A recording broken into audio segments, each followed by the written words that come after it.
안녕하십니까. 치의신보 창간 55주년을 맞아 치의신보와 치의신보TV가 공동 기획한 치과개연한 해결, 지부가 나파다 특별 릴레이 인터뷰를 진행할 취재팀 유시용 기자입니다. 현재 치과계에는 정부의 비급여 진료비 통제 정책 대응, 개원과의 과도한 행정부담 해소, 한국치의과학연구원 설립 등 풀어나가야 할 현안 과제가 산적해 있습니다. 이에 울산지부 허영수 회장님께 여러 치과계 현안에 대한 고견과 현재 어떤 회무 철학으로 지부를 이끌어가고 계신지 들어보기 위해 이 자리에 모셨습니다. 안녕하십니까? 안녕하십니까? 취임 후 가장 중점을 두고 추진한 지부 회무 중 전체 회원들에게 강조하거나 관심을 당부하고 싶은 부분이 있으시면 말씀해 주시기 바랍니다. 예, 안녕하십니까? 울산광역시 치과의사협회 회장 허용수입니다.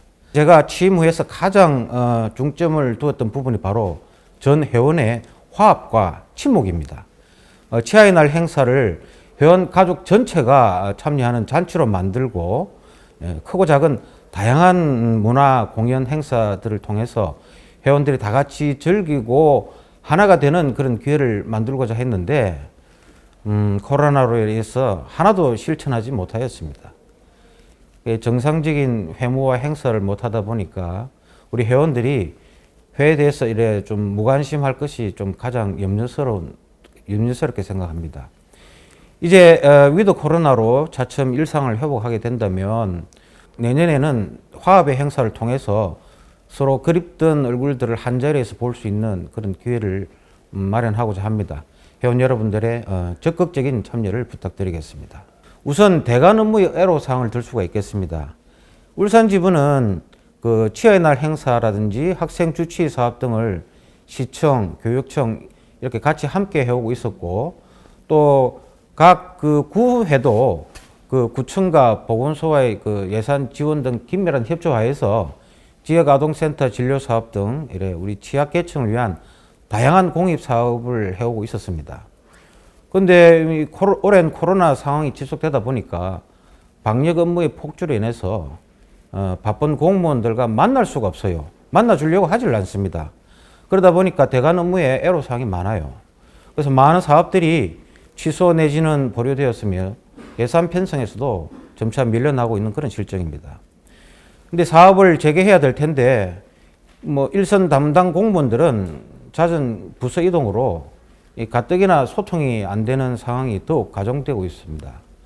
상황이 호전되는 것을 봐서 마냥 눈치만 보고 이렇게 기다릴 게 아니라 우리가 먼저 적극적으로 나서서 대관 업무를 재개할 그런 생각입니다.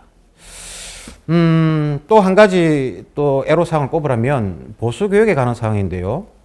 이 보수교육 점수를 너무 남발해가지고 지부 차원에서 준비하는 학술대회에 등록이 상당히 좀 저조해졌어요. 더구나 이 예스엑스처럼 지방의 여러 지부가 합심해서 오랫동안 공동으로 준비해온 대규모 종합국제학술대회 흥행에도 큰 영향을 끼치게 되었습니다. 편리한 인터넷 강의도 잘 활용해서 병행을 하되 소소한 단체나 학회 등 온갖 세미나에 보수교육 점수를 남발하는 것은 좀 제한할 필요가 있다 생각됩니다. 그리고 마지막으로 늘 언제나 최고의 화두인 보조 인력 문제입니다. 요즘은 실업급여 등 정부의 무차별식 퍼주기식 지원 정책으로 젊은 사람들이 구태여 취업을 하려고 하지 않는 그런 풍조라서 인력난을 더 가중시키고 있는 것 같습니다. 협회는 유관단체들과 머리를 맞대고 고민해서 경력 단절녀들의 그 데이터베이스를 구축해가지고 서로 매칭해주는 그런 플랫폼을 활성화시켜줬으면 합니다. 위축되었던 우리 간무사들의 법적 업무 범위를 넓혀서 적어도 인상체득과 방사선 촬영만이라도 할 수 있게 해줬으면 좋겠어요. 지나친 방사선 교육과 검사, 직원 급여 명세서 의무 발급 등 기존의 5대 법정 의무 교육 외에도 행정 업무가 너무나 과도한 편이죠. 그래서 지방의 작은 동네 치과에서도 사무장을 채용해야 되지 않나 할 정도로 이렇게 행정 업무가 많은 그런 실정입니다. 그 비급여 수가 공개 문제만 해도 정부와 국회에서는 국민의 알 권리를 위한다는 전제로 의료인들과 어떠한 상의도 없이 일방적으로 법을 제정해 통과시켜버렸어요. 특히나 치과진료는 특성상 표준화되기가 어려운데도 최저가 가격 경쟁을 불러일으켜서 회계라와 의료의 저하를 초래하게 되었습니다.